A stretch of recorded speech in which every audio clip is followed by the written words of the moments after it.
There are stories in aviation that leave a scar, stories that echo beyond the wreckage and haunt every unanswered question. Air India Flight 171 wasn't supposed to crash. It had power, it had altitude, and yet, it fell.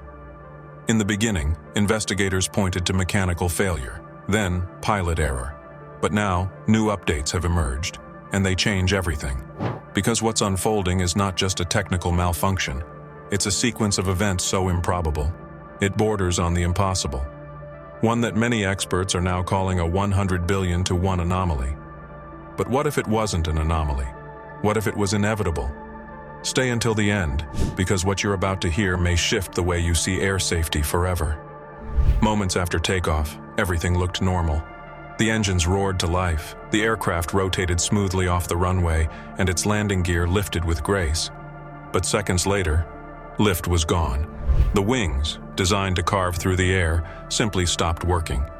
Eyewitnesses on the ground reported a sudden drop, like the plane had hit an invisible wall. But here's the eerie part. Both engines were still running, or at least appeared to be. How can an aircraft lose lift with engines providing full thrust? Initial theories included catastrophic mechanical failure or flap misconfiguration. But as data rolled in, those ideas were silenced. The flaps were in position.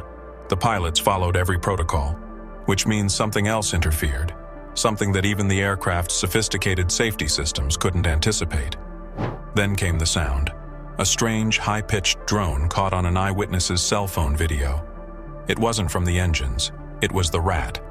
The Ram Air Turbine, or RAT, is a last resort system designed to deploy only when all other systems fail. It's not meant to come out at 400 feet above ground. It's not supposed to activate during climb-out. Yet, on this day, it did. And that's the red flag investigators couldn't ignore. For the RAT to deploy, something critical must have happened.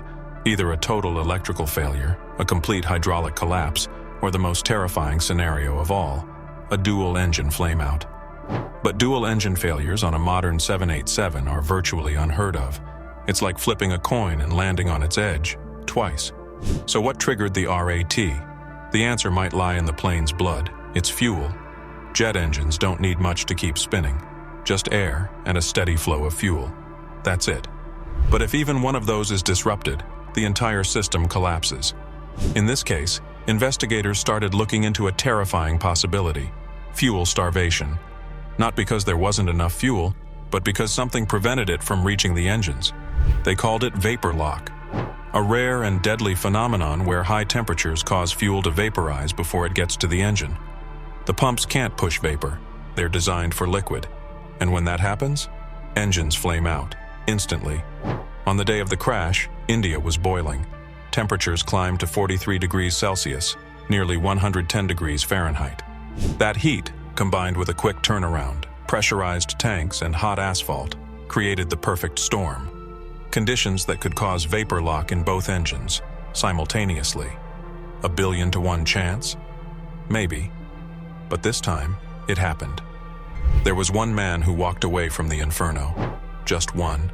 A lone survivor who described a sudden bang, then flickering cabin lights, then silence.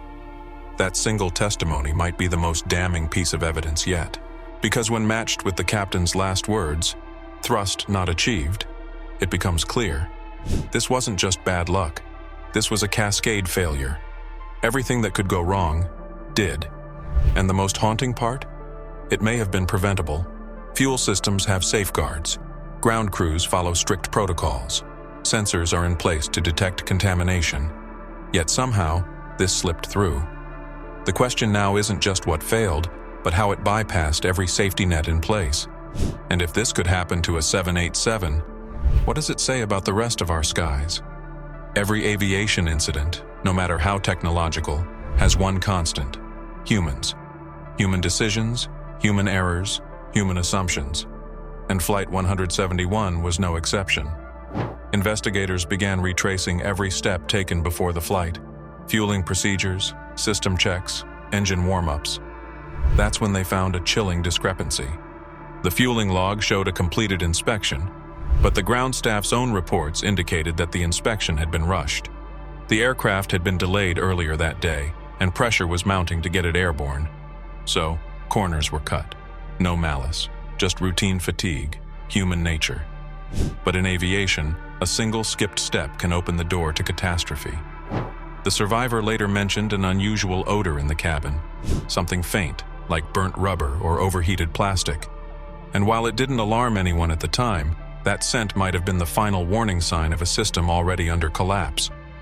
In the minutes leading up to the crash, Air India 171 was tracked by multiple radar stations, but at 1,100 feet, something strange happened. The plane vanished, not crashed, not descended, vanished. For 17 full seconds, the aircraft was completely absent from secondary radar returns. That gap may not seem long, but in aviation terms, it's an eternity. It's enough time to descend 1,000 feet, enough time for a system-wide failure, enough time for something unknown. And when the signal resumed, the aircraft was already in a nose-down spiral. Some experts point to transponder failure. Others whisper about signal interference, electromagnetic anomalies that have occurred in rare cases near volcanic activity or high-altitude storms. But there was no storm, no volcano, nothing. Just 17 seconds of missing time.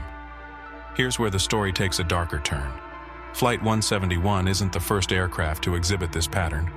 In fact, aviation historians unearthed 4 other incidents in the last 20 years, each involving sudden power loss, mysterious fuel disruption, and rat deployment within minutes of takeoff. Different airlines, different continents, same symptoms. They began calling it the black sky pattern, a profile of doom that until now no one had dared to formalize. Why? Because acknowledging a pattern means facing a new reality, that there may be a design flaw so deeply embedded in aircraft systems we've been blind to it for decades.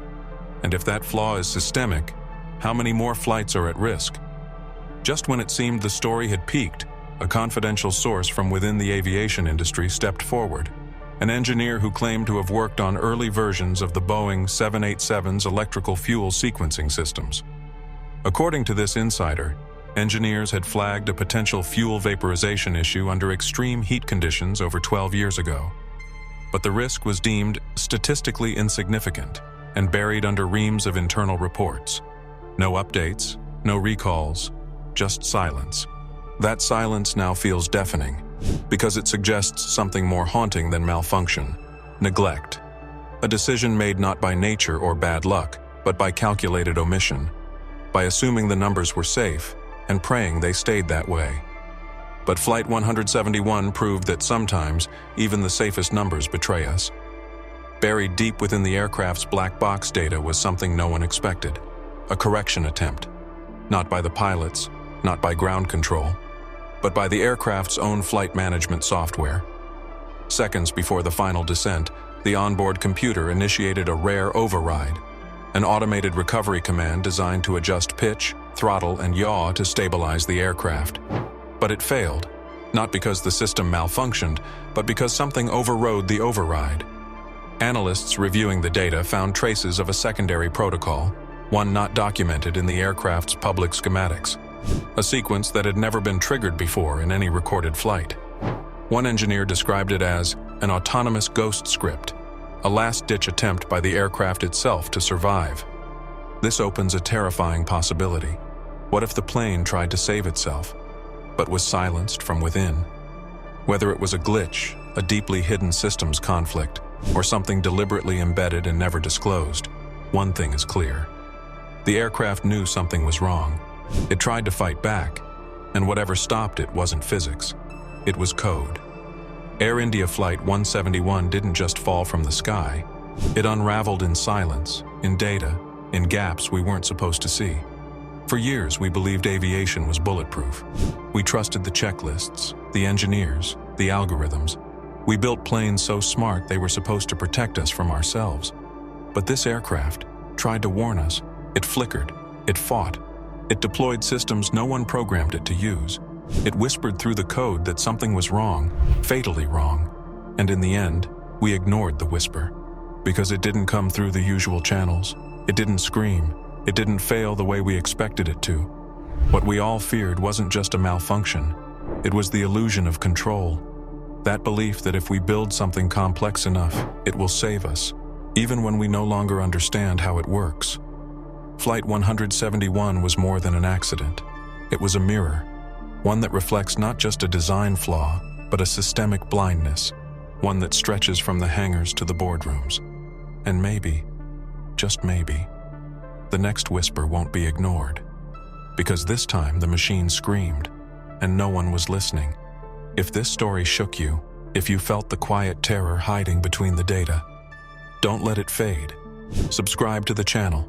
Hit the bell so you never miss what they don't want you to see. And share this with someone who still thinks flying is just about lift and thrust.